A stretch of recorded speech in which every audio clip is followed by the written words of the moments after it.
What's up, guys? I'm Mr. Second Passport. If you don't want to freeze your ass off in a town like Cuenca or Quito here in the highlands of Ecuador, then you're going to want to take into account what I shared today. It doesn't matter if you're buying or you're renting a place, you're going to want to know this.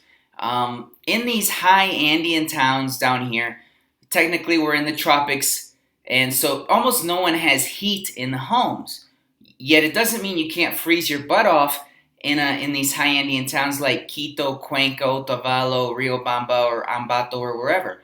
The trick is to not rent or buy a ground level place, right? Because ground level, for whatever reason, is much colder. And sometimes you'll find really nice, cheap places for rent that are even slightly below ground a little, and they don't have much windows, right? But inside they look really nice.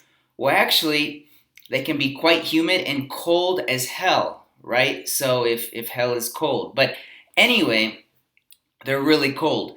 So again, you want to pay attention to, is it ground level or not? Preferably you want a second, third, fourth level place because for whatever reason, with that airflow beneath you, the ambiance is much warmer, and to the point where actually in a Quito or a Cuenca is actually quite comfortable if you're not on the ground level, and it's not something you even think about or worry about, the temperature. It's almost just perfect all the time. The second thing you need to pay attention to is obviously the light and the ventilation.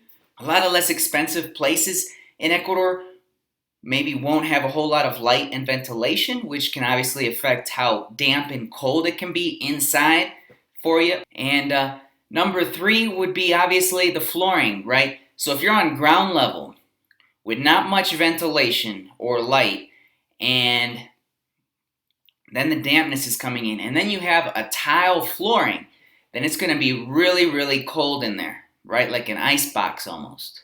Okay, so, but for an Ecuadorian, they might not even feel it. So it's like, hey, what's wrong with you, right?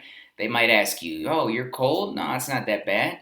And then you ask for a heater and they look at you crazy. It's like, yeah, it's not necessary.